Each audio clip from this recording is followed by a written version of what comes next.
Hello, I'm the Brown Booktuber, and today I'm finally going to be talking about the 50 books I read in 2021. So, I don't want this video to be 50 minutes long, so I'm going to try and get through some of these books as fast as possible, and I'll talk more about the books that I thought were really interesting and you should definitely read. Hey, leave a comment down below if you've read any of these books I'm going to be talking about. And let's jump right into it, because there's a lot of books to get through. I've got my Goodreads list here. You should follow me on Goodreads, by the way. And I'll just get into them. I'll be looking at the list whilst I talk to you, because it's a lot easier. So, Lolita, hated it. Don't read it. Don't like this book. I don't know why I read it. I hate it. I made a video all about how much I hate it. No Country for Old Men, great book. Also, great movie. I cannot recommend it enough. It is a very engaging read. It's a bit slow, but it's very engaging. And usually I'm not the biggest fan of, like, I almost call it American literature. No, that's wrong. Like, westerns. This book is basically a western, but a modern western. Really good. I like western movies. I usually don't like books about that. But this, fantastic book. Making Comics, Storytelling Secrets of Comics, Manga, and Graphic Novels by Scott McCloud. I guess if you're interested in making comics and stuff like I am, I 100% recommend picking this up. Up next is Astrophysics for People in a Hurry by Neil deGrasse Tyson. I thought, oh, you know what, I'll be a smart person and learn about this. I didn't understand most of the book. I read it, then I got the audiobook because I don't like the big words. It's like, oh yeah, Neil, your voice is really good. And then he was like, this is for people who are in a hurry and, you know, aren't you know, physicists. And I was like, Neil, I don't know any of the words, but I get it. Space big. Space very big. That's what I got from this. The Book of Khaled by Amin Rouhani. This was, I think, a modern classic. So it was one of the first books by an American Arab published in America. Basically, it's a story about Arab immigrants coming to America and living the so-called American dream. There are other parts. It's a little bit... But there's also a layer of, like, religion / cultism. Not cultism, just religion, how, like, religions are formed and stuff, plus the American... It's an interesting read. It's a very difficult read. I think it's one of the harder books I read last year. Like, it was difficult to get through. The harder non-fiction book. The harder fiction books, even, I would say. Just because, obviously, it's older language and also it's a translated novel, so it's a bit like, okay, it's a bit difficult to get through, but it's interesting. We move on to Partition, the story of Indian independence and the creation of Pakistan in 1947 by Barney White Spunner. It's fine. It's a very neutral account on the happenings of partition. A little bit too forgiving of the British, in my opinion. But it's fine. It seems mostly accurate when it comes to numbers, but the take is, well, when it comes to numbers and stuff and events, but it is very forgiving of the British and the part they played in the woes of partition. We move on to From Rufio to Zuko by Dante Basco. Dante Basco, if you don't know, is the person that you know, played Rufio in Hook and also voiced Zuko, amongst many other things. A very interesting read because he doesn't just write about, well, the story is about his life and being an Asian American actor and the struggles him and his family had to go through to get to where they are, but also he kind of gives a take into some of his other artistic pursuits. Some poetry is thrown in there. Talking about his plans, some of the things he started to do to help other Asian Americans. If you like Dante Basco's work, 100% pick this up. And if you like the stuff he's in, but you don't really know much about his work, I'd also pick it up. It was a birthday gift, so I don't know how much it was. It's a short read. I think I read it in one sitting. But I recommend it, especially if you are a fan. Up next, oh, this was beautiful. We have The Boy, the Mole, the Fox, and the Horse. This is beautiful. This is the perfect... I bought this for a friend for Christmas. This is the perfect gift. It is beautiful to read. The illustrations are beautiful. Even the typography of the text is beautiful. Everything's beautiful. I even got the audiobook of this, and it is beautiful in its own sense because, yes, the appeal of this book is the illustrations, but the music they use to replace the illustrations, and I think it's the author who's narrating the book, the audiobook. It's just, it's beautiful. It is just beautiful. Okay, on another note, we get into the Tyrannosaurus Chronicles, the biology of the tyrant dinosaurs. Unless you are a paleontologist, don't read this. I didn't understand a lot of the words. I struggled so much with this. Is another case where I got the audiobook, like the Neil deGrasse Tyson book, and I was like, okay, I understand the words easier when they're being said to me, but the words are still hard, and I don't know a lot. I'm not a scientist, okay? I'm not a paleontologist. It makes me sad that I'm not a paleontologist, because I wanted to be one when I was a kid. Now I'm sad, because I can't find... Did you know they discovered a giant dinosaur recently in the UK? Yeah, I did, and it made me sad, because it wasn't me. How does it feel like to live my dream? Okay. But yeah, you know, dinosaur book. Up next we have Gaza Writes Back, edition 1, collated by Rafat Al-Ariad. I apologize if I said that wrong, I think I did. Basically, it is a collection of short stories written by young Palestinians from Gaza, I think after the 2008, 2009 war, and they are beautiful, they are heart-wrenching, they made me cry. They are beautiful. I really, really recommend getting this. Just get this. It's great. It's very heart-wrenching. Up next we have the Wind-Up Bird Chronicle. I don't think these are all in order. I think, well, some of these books took me a lot longer to read than others. For the Wind-Up Bird Chronicle, I've made a video, I think, about this book, or it's in one of my throwback videos, my wrap-ups. I'll be honest, it wasn't my favourite Murakami. In my opinion, it was fine. I think I gave it just over half marks. I would have given it 3.5, but Goodreads doesn't actually do halves. In my opinion, it was fine. It wasn't my favourite. It was actually far from my favourite, which is strange, because a lot of people really like this book. But I was like, it was decent. It took me a while to get into it, perhaps, but it was fine. Yeah, I guess. Up next we have Natives, Race and Class in the Ruins of Empire by Akala. Great book. Very, very good book. Very good introduction into what it's like being particularly black, particularly you know, from the Caribbean in Britain. Yeah, very good read. 100% recommend it. We have Yearbook by Seth Rogen, which was a surprisingly good read. Actually, no, I didn't read it. I listened to it because it had an all-star cast. Like, this is just Seth Rogen and his friends, basically. Very, very good listen. It's very interesting to learn about Seth Rogen's life. It was mostly his very young life and breaking into Hollywood, and then stuff further on from that. He talks about his Jewishness and what it's like being Jewish, growing up in Hollywood. I didn't know a lot about his time with Freaks and Geeks, so a lot of stuff like that is very interesting. If you're a fan of Seth Rogen or his work, or you know, you want just an enjoyable listen, I would recommend this. Up next we have 52 Times Britain Was a Bell End, the history you didn't get taught at school.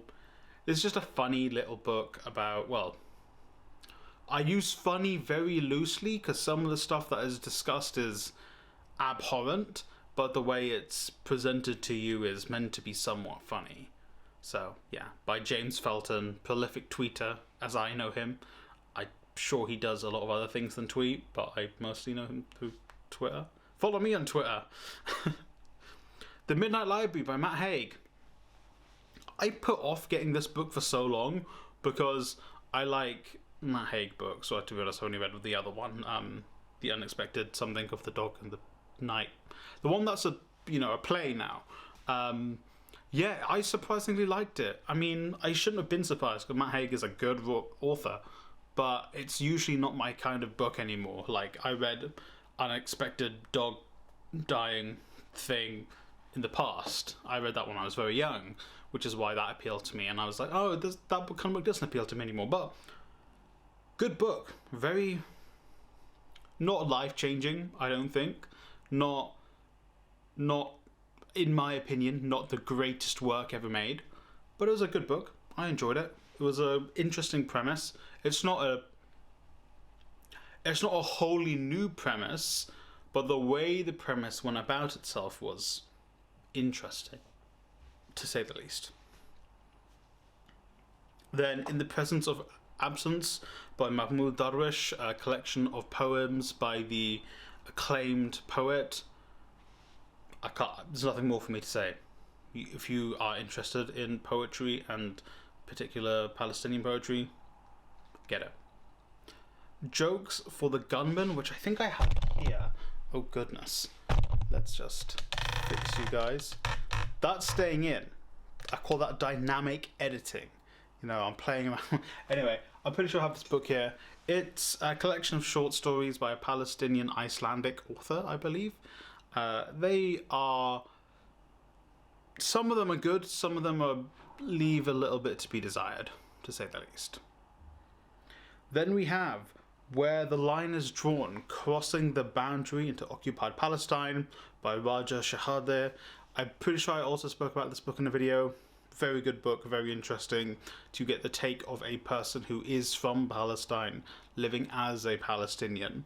And he's also, obviously, his father was a prolific politician, and he is also a human rights activist. Then we get into The Thursday Murder Club by Richard Osman. Again, books I don't normally read. The only detective books I have read have been the likes of Agatha Christie and Sherlock Holmes. So, interesting. I actually quite enjoyed this. The characters were very funny. Yeah. I know his second book is out now. I'm pretty sure it was like one of the big books being pushed for Christmas time. Although I think it came out a while before Christmas, but it was definitely being pushed as a, hey, you want to buy a Christmas gift for someone you kind of know, but you don't know them well enough to know what books they like? Get this book. So, the first book is kind of like that too. So, up next is The Garden of Forking Paths by Jorge Luis Borges, which I believe was part of a collection of Penguin Modern Classics that I got, which ranges from short stories to poetry to, not poetry, to like kind of verse type storytelling and non-fiction stuff. So this was fine. It was kind of a little bit hard for me, and I don't think I had a lot of cultural context for this one, so yeah. There's not much more I can say on that one. Dark Days by James Baldwin. Fantastic, amazing, pick it up. It's got a few of his, it's got excerpts from his work, and it's also got some of his essays, like Dark Days. Then we'll go on to Notes on Nationalism by George Orwell. Again, very good. Very important book to be reading in the current climate we live in. Not much else for me to say there. 3 Japanese short stories by, I'm gonna butcher this, Ryunosuke Akutagawa. I liked one of these short stories a lot, the other 2 I wasn't too keen on. Africa's Tarnished Name by Chinua Achebe. I love Achebe, fantastic read. This made me want to go read more of Achebe's non-fiction stuff. This above almost all other books I read, I recommend. And it's like £1. If you just want to get this on its own, it's £1, and it's got a couple of his essays. So it's £1. Then we've got Outliers, The Story of Success by Malcolm Gladwell. Listen, this was a gift from my previous manager at my previous job. Good read, Very interesting read, and it tells you a lot about a lot of things, including the benefit of privilege some people have, and just some things that are not within our control, and why some people are where they are, and why the fact some people aren't where they are isn't necessarily the fault of the people who aren't there. Then we have Flatland, a romance of many dimensions. This book confused the shit out of me, and I dropped my phone. I didn't understand a word of what was being said in this book. It's just maths, and I was like, what? The maths confused me. I'm not a very smart science boy, as we've come to learn from this video. We then move on to The Hen Who Dreamed She Could Fly by Sun Mi Huang. This book was so depressing. This was so sad. I think Sun Mi Huang wrote The Dog Who Dared to Dream as well. I'm not 100% sure, but I'm pretty sure. I will put a note if I'm wrong. That book was just depressing. This was depressing. It's good, but it's depressing. It's depressing. I read it in one sitting. Chavs, The Demonization of the Working Class by Owen Jones. Very interesting book. If you're British and you want to learn about the divide of the working class and the demonization of the working class, as is the subtitle of this book, pick it up. 2001: A Space Odyssey.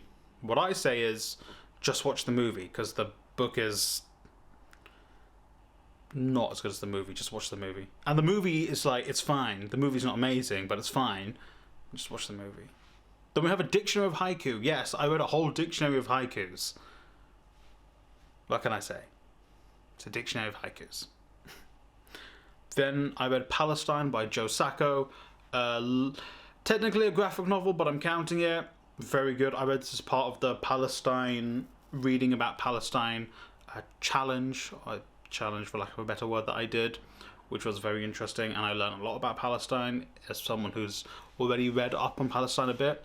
But yeah, very, I guess if you like graphic novels and you want to learn about Palestine, it's perfect for you. Autumn Palestine by Noam Chomsky and Ilan Pape. What else can I say? Fantastic conversation between the two and very informative. If you want to know about Palestine or support of Palestine, this is a must read. Mission to the Vulgar by Ahmad ibn Fadlan. It is a translation of a journal written by Ahmad ibn Fadlan when he travelled to the Volga in the 6th century BC, AD, I think. So, very interesting, very, very short. It's like 50 pages, but a very interesting insight as to what people of his time were like. David Copperfield by Charles Dickens. I like this. I like Charles Dickens. You know, I'm sure he was pretty racist, but I like it. This book is too long though. It had like 4 different endings it should have ended at, but you know, he got with the perfect girl in the end, which is all I can say. I love that. The Phone Box at the Edge of the World by Laura Imai Messina. I read this because I saw an actress on Toast of London, and I was like, I wonder what that actress does. And then I saw that she read this, she did the audiobook for this and won an award. So I got the book. Very interesting, very beautiful. A lot about grief. So if you're going through grief, maybe this book might give you some. It might be good for you. If you're going through grief and stuff, it's a nice story about healing. Up next, this video's all over the place. Okay, I'm sorry, I've been dropping. Up next, we have the Bhutto Dynasty: The Struggle for Power in Pakistan by Owen Bennett Jones. Interesting look into the Bhutto family. I can't really tell if this is neutral. It seems pretty neutral. I don't know if it's too. Yeah, I wouldn't say it's too kind to the Bhuttos. So fairly neutral. Cat Country by Lao Shi. I made a video about this. Interesting book, especially interesting book as it's 1920s political satire about China, but as also a sci-fi book about space, about astronauts. Lao Shi said it wasn't his best work. So if the author says it's not their best work, and I was like, this is fine, and critics are like, it's fine, maybe start with another Lao Shi book. I'm gonna read one of his other ones this year. Inglorious Empire: What the British Did to India by Shashi Tharoor. I will preface this by saying I wasn't aware of the allegations against Mr. Tharoor before I read this book, and I became aware of the allegations afterwards. So I completely understand if you do not want to read this book after the allegations against him. Frankly, if I had known them, I probably might not have read this book, which is a shame because the contents of this book is very interesting. It is just marred by the fact that he is criticizing people who deserve criticism at the same time as, you know, deserving a lot of criticism himself. Do with that as you will. Mr. Laraman by Bernardine Evaristo. I loved this book so much. I made a whole video about it. Go read this book. 100% read this book. South of the Border, West of the Sun by Murakami. Decent. I liked that it was short. It was a pretty good Murakami. Yeah. It was fine. Again, like one of Bird Chronicles, it was a fine Murakami. Then we have the autobiography of Malcolm X. Says what it says on the tin. 100% read this book. That is my recommendation for this book. Just read it. Before the Coffee Gets Cold. Before the Coffee Gets Cold, #1 by Toshikazu Kawaguchi. I like this book. I read it. It started off slow, and I was like, oh, I might not like this. It's a bit too slow. But then I read it all in one sitting. So, again, it goes in the top 5. God, I have to think of my top 5 on the spot. I shouldn't have said that. I will ignore one of these because it is a collection of haikus I wrote. So I'm counting that because I read them after I published it. You should check out Haiku Histories, Greek Mythology by me. I'll put a link in the description down below. I will put them back. I'll put them up for free again at some point on Kindle. I think I have to wait until March to do that. Maybe I'll just set it to free. I'll let you know. Check it out. Don't get the paperback. Get the Kindle version. It's like £1. It's way cheaper. The sad part was, it was our last video, so check that out. I recommend it. I enjoyed this. People from My Neighborhood. I think I made a video about this 2 to 3 weeks ago. Again, really liked it enough. It was an interesting and wacky read. Earthlings by Sayaka Murata. I definitely made a video about this. This book was messed up, bro. This book was messed up. Only read this if you're feeling very robust, is how one of my friends put it.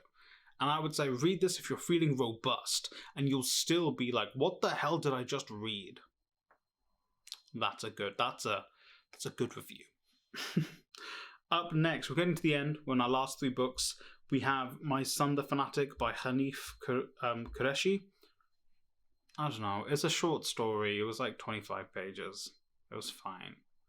Like, it kind of felt like, oh, okay, here we go again. Another story about this. But the twist at the end was very... I was like, oh, okay, I like the way he turned that upside down. That's a Fresh Prince reference for you. Penultimately, we have Shanti by Vikram Chandra, another short story. I quite liked this. It was interesting. It was like stories within stories, or about an overall story. It was very beautiful, I would say. Beautiful and surreal. And finally, I read Dinosaurs, 10 Things You Should Know by Dean Lomax, a book about dinosaurs, and 10 things you should know about dinosaurs. I knew some of these 10 things, but it was interesting, and it was about dinosaurs. So those are the 50 books I read last year. I tried to power through that as fast as I can because I didn't want to go on for 50 minutes about books I read and give them a minute each, because some of them didn't deserve a minute, I'll be honest. This year we're going for 52 books. I am behind because that should be 1 a week, and we're deep into the 2nd week of January, and I am not halfway through one of the books I'm reading. So I have to get quicker right now. But, hey, let me know how many books you read this year in the comments down below, and which one was your favourite one, and of any of the ones I read, which one of those was your favourite, if you read them. Remember to like, subscribe, share the video with a friend and family, leave me suggestions for books down below, and I hope you read some fantastic books this year, because I hope I do too. I don't know what that is. Is that my new sign-off?